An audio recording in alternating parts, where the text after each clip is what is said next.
Richard Serra has been acknowledged by the art world as one of our most innovative sculptors. The New York Times called him, quote, probably the most original and significant sculptor of his generation. In his evolution as an artist, he has created works with torn rubber, propped lead, and finally steel. Along the way, he produced a series of films, each focused on the artist performing one simple task, such as catching a piece of lead. Many may know Serra for his tilted arc, which sparked furious debate in the 1980s. He is perhaps one of the most dynamic artists working today. We began this hour with Richard Serra at the Gagosian Gallery, the site of his most recent exhibition. If I went back to the very beginning of Richard Serra's life, what would be the earliest thing that I found that might suggest who he is today? Probably a little kid walking along the beach for a couple of miles, turning around, walking back, looking at his footprints, and being amazed that what was on his right in one direction, when he reversed himself, was now on his left, and it was completely different, and it startled him, and he never got over it. He was how old? 4, 5. Yeah. On the beach? On the beach. This is San Francisco? Yes. And what was it? I mean, looking back now, even though you wouldn't have captured the profundity of it at that time. I think certain things stick in your claw, or they stick in your imagination, and you have a need to come to terms with them. And spatial differences, what's on your right, what's on your left, what it means to walk around a curve, looking at a convexity and then looking at a concavity. Just asking fundamental questions about what you don't understand. Those things have always interested me. You are, don't be modest, judged to be one of our best, not our best sculptor. What's the connection between the talent you have and what it was naturally that made you want to look at those footprints? Curiosity, inquisitiveness. Then I used to draw every day, and I used to draw in order to please my parents, because my brother was taller and bigger and stronger. And in order to capture my affection of my parents, really to compete with my brother, I would draw every night after dinner, and my parents would encourage that drawing. So drawing for me became another language, and it became a language that was a key into the world. It kind of mediated a reality for me. So I've been drawing since I was 4 years old, and my parents encouraged it, and encouragement kind of breeds confidence. Did you have a natural talent? For drawing, yes, always. I remember when I was in the 2nd grade, and I'm about 7 years old, the teacher had my mother come to school because she had pasted my drawings all up around the walls for other people to see and for the whole school to see. And so it was something I had a facility for. And she said to your mother, look, this is something that needs to be nurtured? Yes, and my mother immediately started dragging me to museums. And my mother didn't introduce me as Richard. My mother used to introduce me as Richard the artist, which I was very embarrassed by. Well, this could do something to you if you're not careful. No, and because of that, I thought I would major in English language, and I did. I majored in English, and I thought drawing was something that I could always do, and I would find my way into it. And eventually what happened, I went to the University of California, and then I transferred to Santa Barbara. Santa Barbara was a marvelous hotbed of intellectual activity. Isherwood was there, and Niebuhr, and Margaret Mead. And I sent 7 drawings to Yale after majoring in English literature. And Yale accepted me, saying, we think we could teach you something. And because I hadn't been painting up to that point. And that was a big breakthrough in my life. They made me get their undergraduate art history degree. And then I stayed 2 more years and got an MFA, an MA and an MFA. The acceptance by Yale did what? Well, I was thrown into a group of students, and a couple of them here are still in New York painting very well, Bryce Martin, Chuck Close, a lot of really famous people at the time, and we were all young art students from all over the country, thrown together in a very, very competitive atmosphere with terrific professors. And up to that point, I could take education seriously, but not that seriously. I'd never pressed that hard, and Yale really challenged me, and I think it brought out the best in me. By that time, you were thinking sculpture or painting? I was a painter. You were a painter still? But basically, I was still making drawings, and I had learned how to translate drawing into painting, and I was looking at those people who I thought I could learn more from than anyone else at the time, namely Pollock and de Kooning. And I think what students do is they emulate those people who are on the scene. But then I had very, very good teachers come in at the time. Frank Stella, who was just a little older, Rauschenberg, Philip Guston, Ad Reinhardt. But there was this other event also in your childhood. Your father takes you somewhere Takes me to a shipyard. To a shipyard. Where he's working. Where he's working as a, what, welder? Or no, pipe fitter. Pipe fitter. And you see... He takes me to the launching of a ship that he's worked on. And because he's proud. He's proud, and it's and it a little frightened me because it's so enormous. It's like a skyscraper on its side. Yeah, laying over like this. Yes, and it's obdurate, and there are thousands at play there, and it looks like there's going to be a celebration, but it's also a moment of high anxiety because they undo the shackles and the dunnage, and all of a sudden this enormous object is going down a chute at a fairly increasingly rapid speed, and it hits the water, and when it first goes into the water, the bow goes under and the stern lifts, and there's like an apprehension that it's not going to make it. And then it raises, and it's adrift, and it's afloat. And people are celebrating, and there's foghorns. And to me, that was a transformation. It was like an object can become something light. That amount of tonnage could become something lyrical. And the approval during the war of seeing a ship being launched, there was something that I'd never gotten over it. And so it became a reoccurring dream for me. It still is. A dream? It still is. A dream? A dream. And there is a direct line between that and this. Well, causalities are hard to really pinpoint in terms of saying this caused that, but certainly it's something that... interest. I think there's a connection. How one would make it is difficult to ascertain, but for sure. And I've always been interested in the sea, and nautical building, and engineering, and math, and a love for drawing, and a certain inquisitiveness about things I don't understand, and a playfulness. I think if you want to make art, at some point you have to suspend judgment, and you have to involve yourself with play and not worry about the outcome. So I do a lot of playing with modules in my studio until we decide exactly where to take the play. And I think for an art student, and that was one of the great things about Yale, they really had a free play period. And play that isn't about what's foreseen, it's about what's unforeseen. And I think a lot of what art does is teach us to see in unforeseen ways, in new ways. After Yale, you went to Paris? Yeah, on a Yale traveling fellowship. Looking for... When I went to Paris, I had never seen Brancusi. And so I went to Brancusi's studio almost every day and made drawings. And I happened to have arrived there at the same time as a very good composer here named Philip Glass. Yes, yeah. And every night after dinner, we would go into the La Coupole and watch Giacometti would come in. And we became groupies. We would sit across from him, and he had, you know, plaster in his hair. And up to that point, existentialism was something that I could understand intellectually.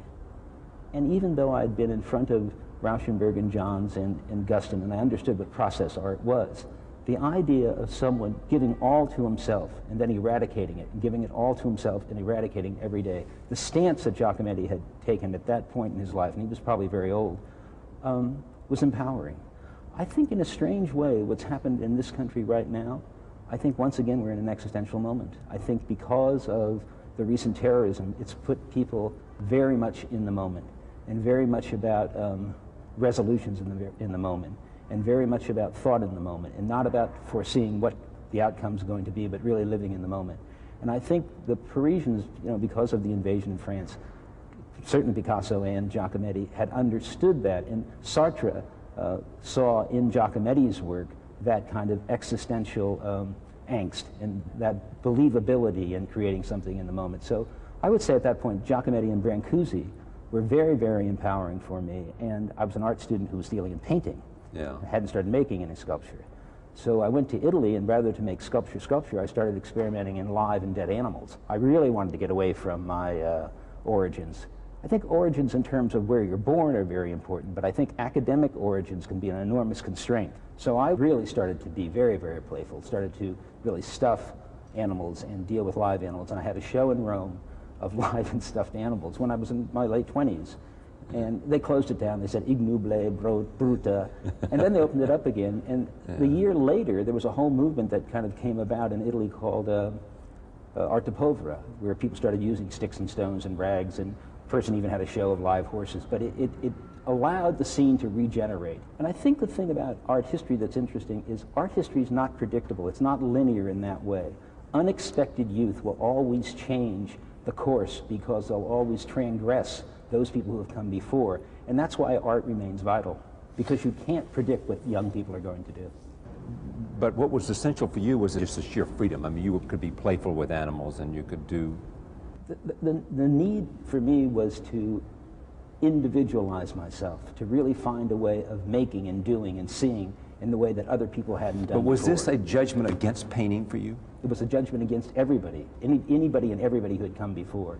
I think you have to be brash in that way, not to be a rebel for rebel's sake, but to understand that if you're really going to individualize yourself, you have to take yourself out of the set way of seeing. I also understood that it was student work. I also understood that it was experimental. I never thought of it, and I still don't think of that work as being art. But I understood at that time a great need for me to start experimenting in other materials. So when I came back to New York, there was a warehouse, I lived downtown on Duane Street, that was emptying out the rubber onto the street. I phoned the head of the company and I moved in a couple of 100 tons of rubber into my loft with people in the neighborhood. And that... A couple of... 100 tons. Of rubber. Of rubber into my loft. And that became my materials, like getting a grant, and started experimenting with rubber. Now, if you think, rubber has a certain flexibility. One of the first pieces I did is I took a sheet of rubber, maybe 3 feet wide, or 1.5 feet wide, 3 or 4 feet long, and lifted it up. And I called it 2-lift. Well, it was self-supporting. So it had an interior and exterior that was the same. And what I did then is I wrote down a verb list: to roll, to cut, to fold, to bend, to sever, to drop, to twist, to dapple, or whatever. And I started enacting those activities, to roll or to twist or to hang or to prop, in relation to materials, whether they be rubber, which then led me into lead because it had a certain flexibility, and that led me into then propping. And I took 4 lead sheets and I propped them up like a house of cards. And it was a ton of lead. And I was on the 6th floor. I was a little worried if it collapsed it was going to go through the building. I was married at the time. My wife came to see that and said, "Richard, that's not art. You can't show that." And I think within a year we were divorced. I mean, there is a certain point where you, not certainly because of that, she was an artist also, but I think there's a certain point you really have to decide that if you want to redefine what you think the nature of sculpture is, you have to step outside of the dictates of the language. But you didn't think that that was what you were doing. I certainly did think that. Did? Certainly, You were redefining the nature of sculpture. Of sculpture. When I put up you were how old? About 28, 29. Look, you have to understand, I wasn't bogged down by the academism of sculpture. There was nothing for me to lose there. I knew the history of painting, and after seeing Velázquez, I knew I wasn't going to be able to challenge Velázquez. Yeah. But after seeing Brancusi and Giacometti, and I don't want to sound too brash, I thought I had a shot at it. A shot at what? Changing how we perceive, bringing another meaning to perception. It's interesting to me that in a sense you wanted to do something big, clearly. You were not satisfied with being in some incremental change in any art form. I was in analysis, and I told my analyst I wanted to be the best sculptor in the world, and he said, "Richard, calm down."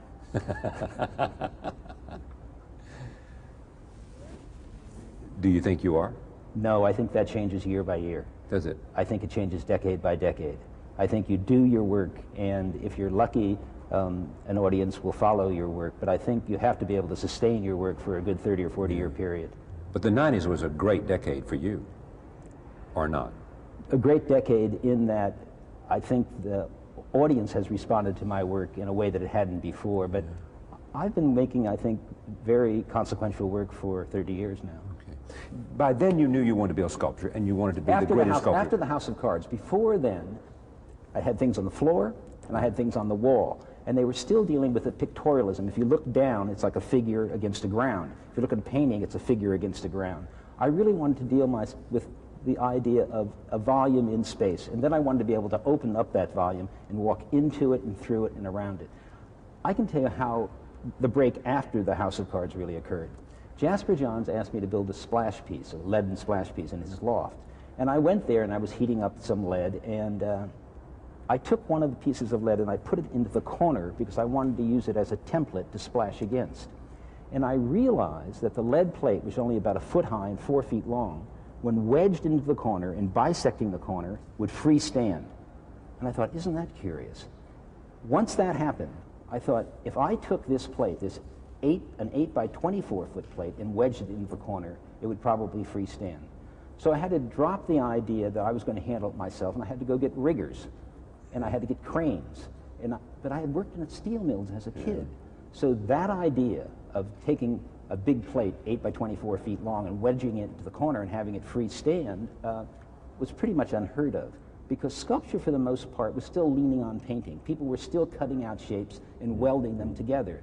So even if you look at the best of Picasso and the best of Calder or whomever, it still looks like 3D painting. No one had ever dealt with the problem of how steel was really used in the Industrial Revolution, how it was used for its stasis, its weight, its counterbalance. And I had worked as a kid not only in steel mills, but around steel, so I knew its potential. And it was like, for me, going to the paint store. For me to go order up a few tons of lead or steel wasn't a problem, it wasn't problematic. But do you believe that if you hadn't had that experience, you might not have ever done? For sure. For sure. If I hadn't come from a working class background, if I hadn't worked in steel mills, it would have never happened. It gave you something no one else had, the capacity to understand the raw material. The potential. And the potential of weight. Weight and mass, counterbalance, gravity, and that means that the notion of the object, or the specificity of the object as art, was pretty much over for me. I really wanted to get into the expanded field of have people walk into and through and around. Now, sculpture hadn't done much of walking into, through, and around. That was the provenance of architecture. Right. So how do you deal with sculpture where you walk into and through and around and avoid architecture? Maybe I can make space as much part of the content as the material, the steel, which is a vessel just to trap the space. So space, as my work evolved, really became my subject. The steel right now, even though I know how to articulate it, know how to bend it, and I even know how to make it look very flexible now, is just a vehicle to make the spatial experience one that people understand. For a closer look at the work, we asked the artist himself to walk through his exhibition. 2 of his spirals, 2 forged pieces called Ali and Fraser, and works with toruses and spheres, which is his current focus. This piece starts out with a movement that's closed, and as you walk it, it opens, then it leans to the right, and then it leans to the left. This piece is called Sylvester, who was a critic in London for about 50 years, probably the most influential critic after the Second World War. And in the last 5 years of his life, we became great friends, and he passed away recently, and I dedicated this piece to him. This piece is more gracious than Bellamy in that the movement through the passage is more generous, and the opening space is much more cylindrical than oval. The other piece, Bellamy, is much more compressed and has a very, very tight elevation as you move through it, and actually the movement seems to propel you through it. This one, you become much more implicated in the feeling of light, and this one has a much more gracious volume, much more of an amphitheater kind of effect in the inside. And this piece probably throws you off balance, or you don't lose your coordinates as much as you do in Bellamy. From here, the outside looks more like, say, the prow of a ship. To give you some idea of the decentering, I think it would be best if we just walk through this piece and shoot upward at the sky, and you'll have an idea of what happens to the outside of the curvature of the plate. On these pieces, it's also very difficult to know when you're on the inside and what's the outside. Here we're on the inside of the outside, but we're also on the outside of the inside. Space has become my subject, and it's basically what informs how people think about what I'm doing. The steel is kind of a way of holding the space, or directing the space, or compressing the space, or allowing you to feel the grasp of the space. So the steel and the space, or the object and the void, become one and the same. So I don't think of space as being something apart from the condition of sculpture. It's one and the same. Basically, that is my subject. I use steel to organize space. Ali and Fraser. Oh, 2 big figures for me. These are big weights, and they're obdurate, and they're different. And in mass and in volume, how do these pieces ever so subtly displace the volume of the room? The rooms are identical, but the pieces are different in scale and in measure. So you have to go from one room to the other to make that comparative. Whether one finds that an interesting proposition or not, I don't know. But it interests me. Union of the torus and the sphere. The way this piece functions, if you think of a donut, Basically what you have in a donut is an inside section and an outside section. The inside section of a donut is a torus, and so is the outside section. But the inside section functions a little like a ring. If you took a ring on your finger and you bent it back on itself, basically what you'd have is something that turns in two ways. Something like that, torus, and something like this, a sphere. The interesting thing about both this torus and the sphere coming out of the same donut is that they share the same radius. And because they share the same radius, you can lock them together. One joint, same radius, two different forms. If you take the pieces in the other room, what I've done is taken 3 toruses and 3 spheres and juxtaposed them and made 5 spaces in between which you can walk through, each of which functions differently in terms of its compression, in terms of its elongation, in terms of what it evokes. Yeah, all these pieces, because of their curvature, freestand. And if you walk through them, you can see the light, because the floor is uneven, you can even see the passage of light that comes underneath them. All of them make different kinds of compression and elongations of the spaces. Some are made up of 2 toruses, some 2 spheres, and one a combination of a torus and a sphere. These modules are exactly the same as the piece in the other room, which locks together. If you think about it, if you took a sphere and just turned it around, put it right up against here, you'd have the piece in the other room. The piece in the other room freestands as do these pieces. I like that piece a lot, but if you ask any artist, he'll probably tell you he likes the last word he's made the best. For Serra, some of his greatest intellectual battles have concerned the distinction between architecture and sculpture. For better understanding of this and Serra's process, we went to his home and studio in downtown New York. This is where his pieces began, in the model-making stage. This one was in Venice. This one I like a lot. It's called Left Right. This was up in Venice this year. And this one just has 2 movements, right? Just this way and this way, but it was one of the more abstract ones we built. How significant in the history of sculpture do you place sculpture coming off the pedestal? Oh, enormous. Probably the biggest thing that happened in the 20th century. Because once it got off the pedestal, you no longer looked at an object that was depicting a realistic aspect of either a hero or something to idolize or something to worship or something to be seen as apart from the space you're in. Once it came off the pedal, it was in exactly the same behavioral space that you were in.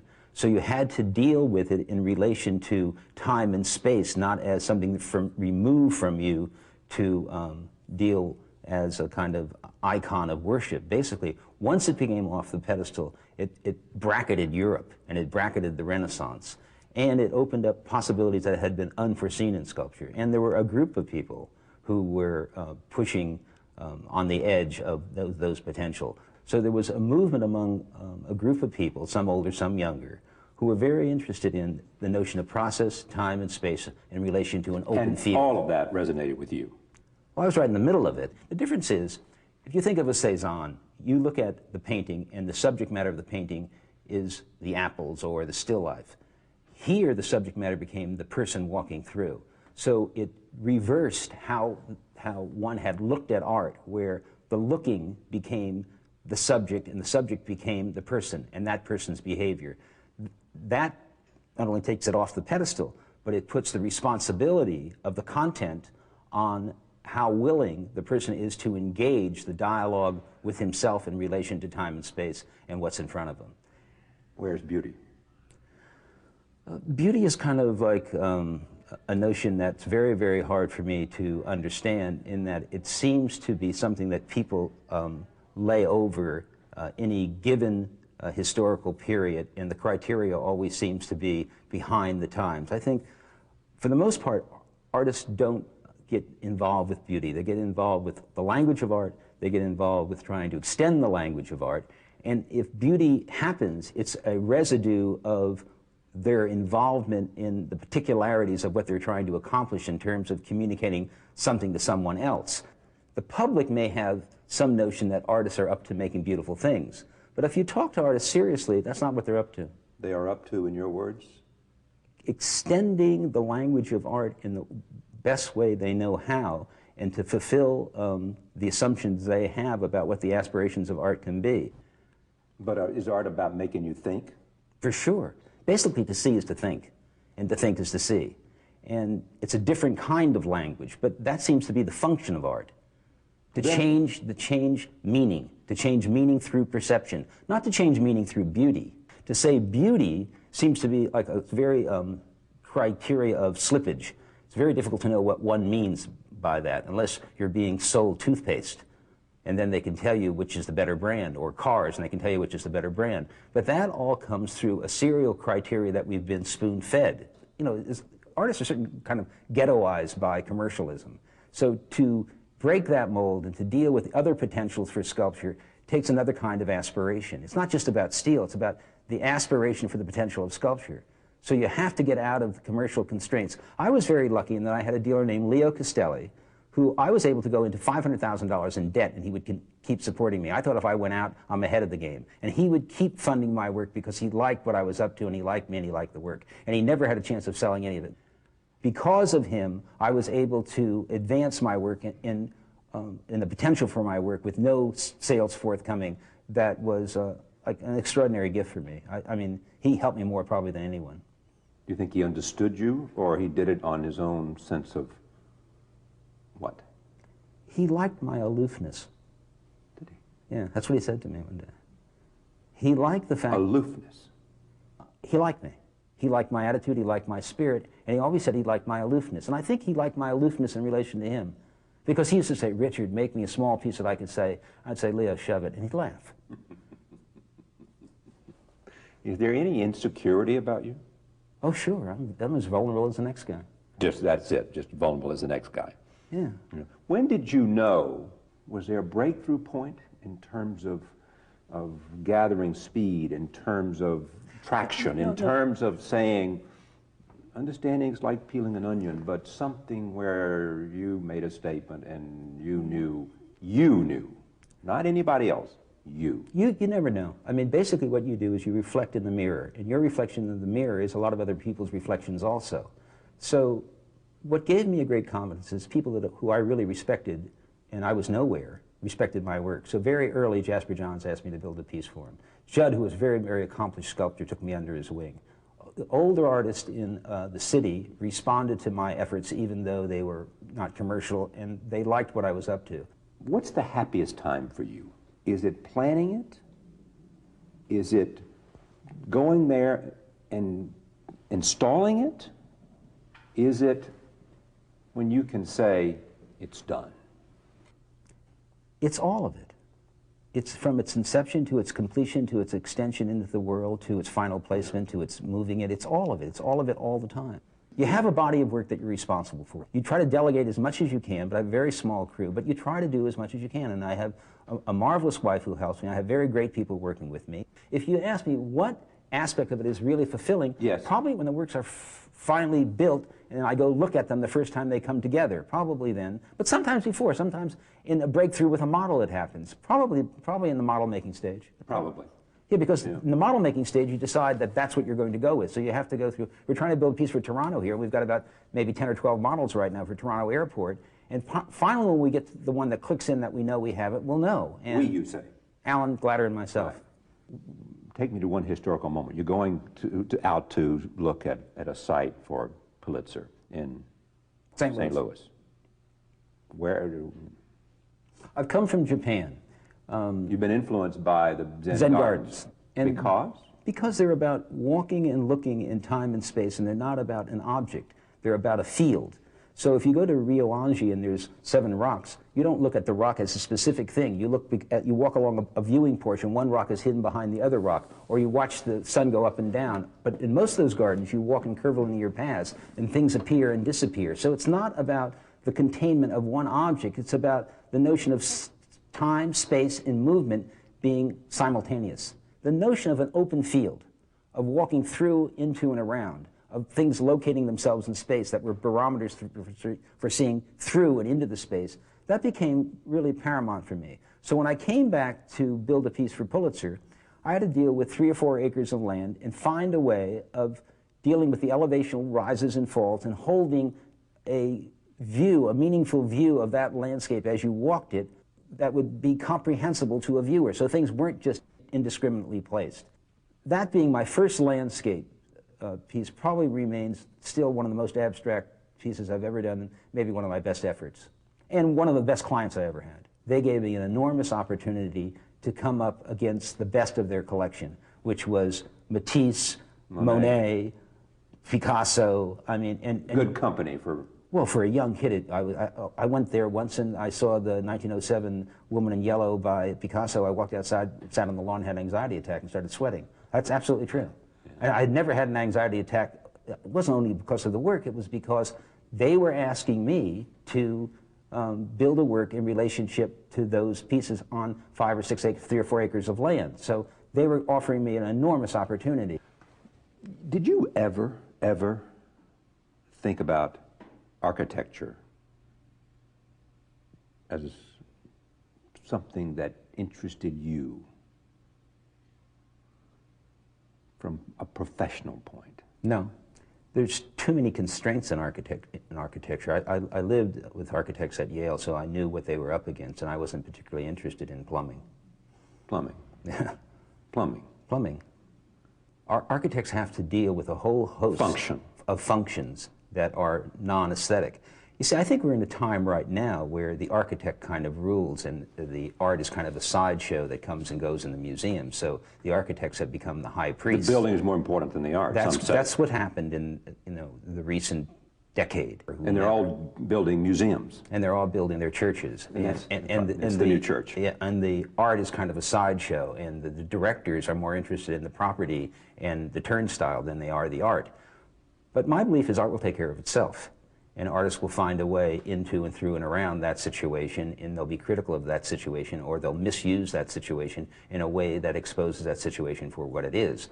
But right now, there are some directors that really have a stranglehold on the situation where the art just becomes the hamburger and the McDonald's, and that's unfortunate. But if you look at your art today, and the art you've done over the last 10 or 12 years, you have probably been more inspired, in one case, by one church. True? I mean, if you're talking about the ellipses coming out of San Carlo by Borromini, right. if that's what you're talking about, that's true, but it's only true because I was interested in those problems when I walked into that church. And what was there was a dome that was vertical straight up like this. And I walked in on the side aisle, and I wanted to torque this dome. I wanted to make it at a right angle to the piece on the floor. And I didn't know if it was possible to do that. And I phoned an engineer that I worked with at Frank Gehry's office named Rick Smith. And he said, Richard, you can possibly make a steel vessel surround 2 given voids, but we can't play with you right now because we have to deal with Bilbao, the museum that Frank was building at the time. So I said, all right, I'll do it myself. So I took 2 pieces of wood, and I put a piece of wood like this and a dowel in between, and put a piece of wood like this at a right angle to it. And then I took a piece of lead and I put it on the floor. And I rolled this wheel, so to speak, around the lead. Now, if you remember, when you were a little kid and you had a bicycle or a tricycle and the back wheel broke, and one was at a right angle to the other, the line that the back wheel would make in the snow would be something, this is an exaggeration, or in the mud, would be something like this. Well, that gives you an idea of what the template would be that surrounds this form. I didn't know that. So after I made this model, I unfurled it, and I had a sheet of lead that looked like this, and I sent this back to the engineer. Up to that point, that had not been done in the history of form making. It had not been done in architecture, it doesn't occur in nature, it simply doesn't occur. See, that's the amazing thing.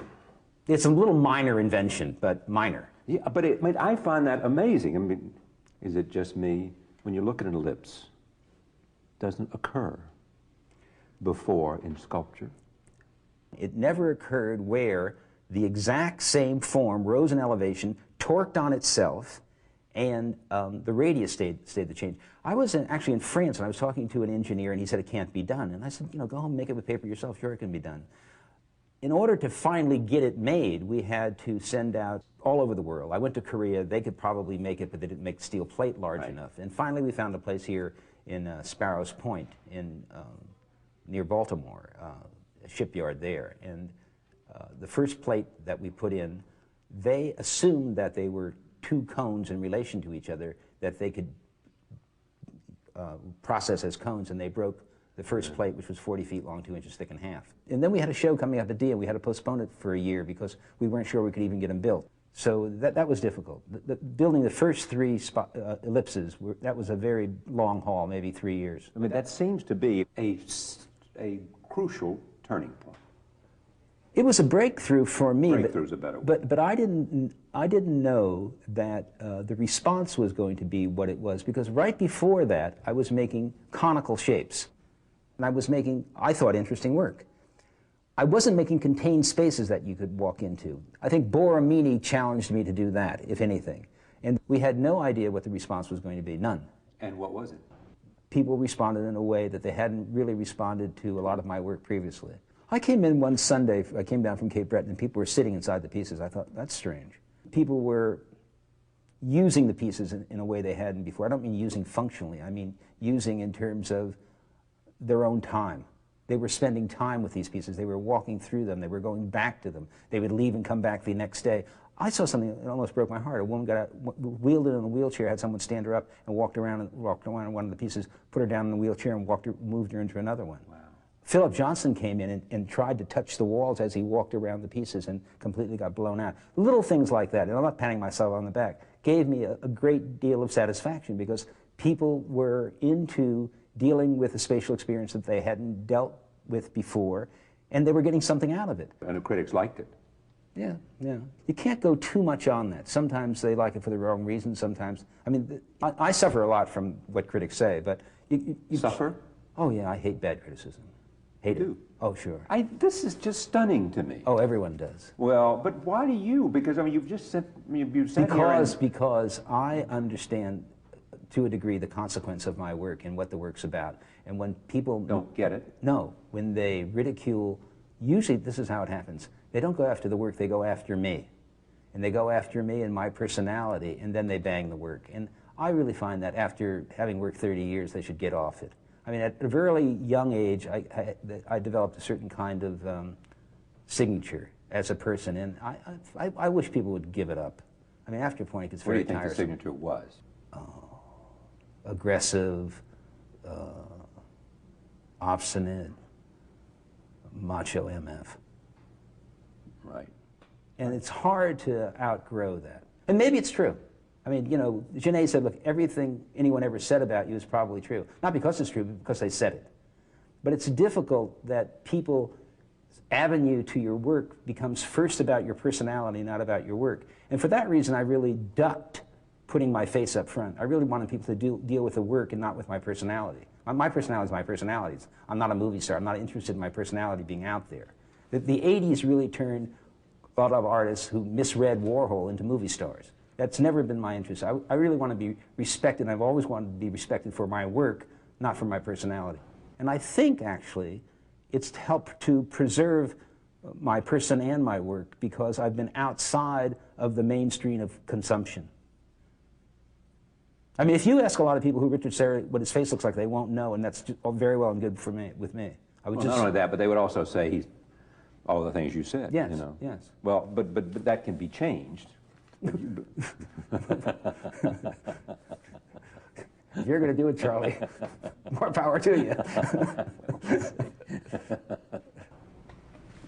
Let me back up from that, because this is, you know, it's hard because there's been an evolution and because we've talked about space and this sort of awakening to the idea of space and experiencing object and space. Why steel? I think materials have to do with sensibilities. And I think a choice of material has to do with one's sensibility. Now, some people like to work in clay, some people like to work in plaster, some people like to work in bronze, some people like the color red. The notion of a material that you respond to, that you think that you can extend yourself to, becomes an extension of who you are. How one selects a material has a lot to do with what one knows about a material. Familiarity.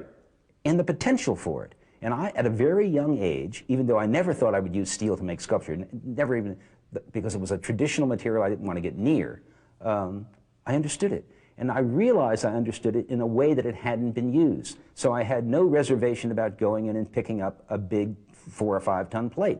I understood you could do something with it. I wasn't picking it up just because I thought it was heavy. I was picking it up because I thought I could make it light, because I could do something with it that other people hadn't done before, that I could move people through it in a way other people hadn't moved people before. Is there anything about steel that is limiting for you? Not right now. Nothing? No. There's no vision, no creation, no... I wish I could get bigger plate, if that's what you mean. Now, then you get into another proposition. You could probably make one longer. You say, why doesn't this guy construct one with the other? I'm not interested in welding one on top of the other. I'm not interested in constructing or framing up. I'm interested in the logic of the proposition of dealing... Because you're not interested in... I'm dealing with single units for the most part. Because it's pure? Because what? For me, it's pure, yes. Look, That's it. And it doesn't enter into the realm of architecture in that way, and I can control it. As soon as you start adding pieces on, as soon as you have assemblies, as soon as you have other parts, you get away from the logic of the proposition to control those means for an end, not for the logic of the needs for what you're dealing with. So a lot of architects deal with tectonics for tectonic's sake. And you can see buildings that are that. They're overbuilt to make the building look interesting for its own tectonics. Or they deal with the scenography of the building for its picture-making potential. If you're dealing with art, you're dealing with the potential for sculpture for a different kind of sake of space. And that's a very, very refined thing to do. You have to draw better than architects, for one thing. You do. You're a better drawer than Frank Gehry? Sorry, Frank, I think so. Oh, for sure. He'd even admit that. He would. Oh, I draw better in my sculpture than he draws in his architecture. Yeah. I think one of the reasons there is that he's not interested in the final detailing. He's interested in a broader scheme of things. He's interested in connections. He's interested in circulations. We come at the situation in very different ways. I'll tell you this, for the most part, what architects have always done is they use the most progressive art of the time for their own ends. And they get more applaud for it because the culture gives them more honor and prestige because their signs and symbols are more apparent. But most of what you see in architecture are watered down ideas of sculptors who have come before. But you're talking about a man here who built a building with a space with you in mind. How little appreciation we have here. No. Frank's a friend of mine, but don't for 1 minute think he built that space with me in mind. He built that big open space that could house one of my pieces. But yes, of course he did. I mean, that's like, you know, I'll throw Richard a bone here. I mean, I don't think he built that space with me in mind. He's built that space with Frank Gehry in mind. It's not that they had my sculpture I mean, in mind. I think you should be appreciative of the fact that all these architects are saying... Yeah, I should be appreciative, yeah. Well, you have a lot more respect for sculptors than you do architects. For sure. Absolutely. I mean, architects are not even artists as far as you're concerned. For the most, absolutely not. Because? Are you going to tell me buildings are works of art? Yes. Oh, so are people then, and so we have... No. Are you saying to me that Frank Lloyd Wright never created a single work of art? Whether it's furniture, whether it's... Oh, furniture's art now. Tree, how about plum... you know, where do you want to stop? Well, I don't know, but Art is purposely useless. And that's what makes it more free than buildings. Okay, but is the difference then? Look, there are aspects in buildings that you can say deal with the provenance of sculpture or deal with the overlay of painting. But don't start telling me buildings are works of art, because I don't buy it. What Great cathedrals that have survived have nothing to do with art. No, they have something to do with religion, and they have something to do with social context of the time, and they have something to do with keeping people under a certain kind of moral imperative about transcendence and God, but they have nothing to do with the nature of what art has always been. I think architects right now, and I had a big talk with Norm Foster yesterday, understand that there's crossover references to architecture, but basically I'm dealing with a sculptural language and sculptural space. It happens to challenge those architects because it's dealing with spaces and places in a way that they could not have foreseen or have not accomplished yet. But it's not architecture, and Foster would be the first one to tell you so, and so would Frank Gehry. If you really pinned Frank down and said, hey, what's the distinction, Frank, between you as an architect and Don Judd, right? Frank is parading right now, and so are all of these mouthpiece critics that, you know, support him as, quote, the artist. Oh, the mad artist, right? The architect as artist. Hogwash. Don't believe it, don't buy it. And I don't think society should buy it either. And I like Frank. He's a good friend of mine. But I understand the distinction between what I do and what he does, and so does he. All right. So here we go. You brought me here to this point in this conversation. Tilted arc.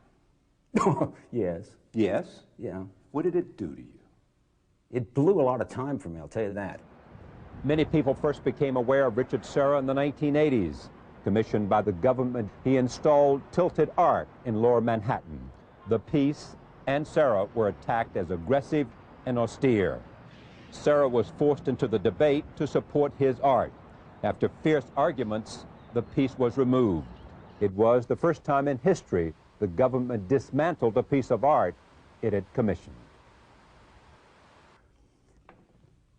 It made me think that there's a world of politics out there that has nothing to do with art, that can use you as fodder and change people's beliefs and who you are and what you're doing merely by distorting information. You try suing the federal government for $30 million if you're an artist and see where you get. The government had never destroyed a work of art that they had commissioned before then. They lied, they distorted the hearing. I was set up in a kangaroo court. The day of the hearing, as many people in that building came out for the piece or against the piece. Whether that should have even been the proposition, I don't know. Whether we should have people voting on whether they like the work of art or not. The next day, the government came out and said, the people of this building has declared that they want this piece out of the building. That was a lie. I phoned up and said, hey, they said, you correct it. Did I have any, did I have a venue to the press? No. They used me because they wanted to change the administration policies of art and architecture. They wanted art that affirmed their principles of enhancement. They wanted decor that they could understand. They weren't interested in the language of art, not at all, and they never will be. Why would one think that? I think that if you're trying to break new ground, there's a hostility that surrounds you because people who you've moved away from resent the fact that you're doing something that's kind of taboo. So I think in order to persevere, you have to be obstinate, you have to be marginalized, you probably have to stay away from, depends on your personality, a certain aspect of the sociability of the art world, because I think finally what happens to a lot of very, very young artists. Sociability meaning what? Parties? Well, I think art is what we do, culture is what's done to us. And art is what we make, but culture does something else to artists, and it pretty much eats them up like popcorn. And it doesn't have too high of respect for them. If I asked, well, we've been talking about, but if I asked you to name 3 architects or 3 film directors or 3 politicians or 3 composers or whatever, you could probably do it like that. If I said name 3 living contemporary sculptors, you'd probably have to scratch your head. I would. Because it's not part of the dialogue that you and I in the world of consumerism deals with. So it's another kind of language. It's always taken more time. It's always been ridiculed. It's heavy to move around. It's difficult to deal with. It's not like taking a photograph and making 30 of them and getting them out all over the world simultaneously. It's not a easily supportable market commodity. So you have to have also another belief in the potential of sculpture and what you're up to. And what is your belief in the potential of sculpture? To change how people see and how they think, and how they see about the world, about themselves, about... Look, I don't think it's a big change, but I think it's a catalyst for a perceptual change. And if you can change how people think when they walk into and through in a space, and you can evoke feelings that they haven't had before, and you can challenge their preconceived notions about what containment in space is, what release in space is, what passing through space is, or whatever, I think that's a worthwhile thing to do. I don't think it's going to change the world, but I think that it gives different people a different aspect of potential for viewing the world. You think any art's going to change the world? Hard to know. Or any book or anything else? I think cultures change the world, and I think people fight for... Ideas change the world. Ideas change the world, and I think cultures are involved with ideas and the sustainment of ideas, and artists contribute to those sustaining ideas But I don't think any one art ever changed the world. The idea that Guernica had anything to do with the war is hogwash. I mean, no bombs were ever stopped because of Guernica. I mean, we can go to it now and say, oh, look at this great painting. Yeah. And he showed us the horror of He showed us war. the horror of the war, but it didn't prevent any bombs from falling. Is sculpture gaining, losing, holding its own in an appreciation by, you know, the cultural public? I don't know. I don't know. It's hard to know. I just know that we've had, you know, a lot of people have been looking at this work, which is gratifying, and it may be useful and helpful for younger sculptors to understand that that's possible, that there can be an audience for sculpture. I think for a while there wasn't. To regenerate sculpture, particularly the kind of sculpture I'm involved with, to think at the end of the 20th century someone could have pumped some life back into steel sculpture, not a long shot. I mean, a long shot because it seemed like a dinosaur. It seemed like everything had been done there. It seemed like, you know, the field had been closed, and it just took a certain persistence to open that up again. And maybe younger people will find that helpful and useful, and that can happen. On September 11th, you were here in this building that we sit in now, which is close to Ground Zero. Yeah, saw it all. Plane came right over my house. Saw it right from the window. Saw the underbelly side of it. Saw the wing tip down and thought that it was going to straighten out. Saw the pilot pull, didn't see the pilot, but saw the plane pull up and then direct itself right toward the center of the building, upper center of the building. Saw the explosion, saw the fireball, saw the fire suck back in, saw the black cavern, saw the tail section still burning down to an ash, and then went down on the street, Alan and I. Saw people jumping, just very horrific. Went over to Hudson Street, saw the fire come through, didn't see the plane hit, saw the fire come through the other building, and then I found myself on the street yelling attack. I never thought that would happen. Someone in front of me yelled attack, and I yelled attack, running back, came here. A woman worked with Trina is here now. We were upstairs. I went to look out the other window. She was looking out the window. Building came down right in front of us. Put three leashes on one dog. I was so nervous. Got down to the street, got out, started walking up Hudson Street. The other building came down. Nightmares for weeks. We stayed here, and I wanted to stay. I mean, there was a lot to do. There was a kind of cohesiveness in the neighborhood that if you didn't talk to your neighbors before, you certainly did then. There were just things to be aware of, to keep together. I mean, for a while, we couldn't leave here because we thought we wouldn't get back in. You know, you had to have an ID card. And so maybe the first 3 or 4 days we had no electricity. I think for me, the thing that was the most sad was to watch people jump. That was really horrifying. I mean, I can't even tell you how horrifying that was. You saw it in nightmares. Yeah. For weeks. I'm okay now, but for weeks. Will it in any way have an influence on the work you do? People have asked me that, not directly. I think the interpretation of work will change. People's interpretation of other people's work will change, and probably people will have a lot less patience with work they find frivolous. I think there'll be a need for Hollywood and diversion, which isn't the kind of art I'm involved with, if you want to even call it whatever you want to call it, but there'll be a big need for that. But I think there'll be another respect for serious work. I think serious people will take serious work more serious, and I think work that is frivolous will look frivolous. So I think there'll be it's kind of a marker.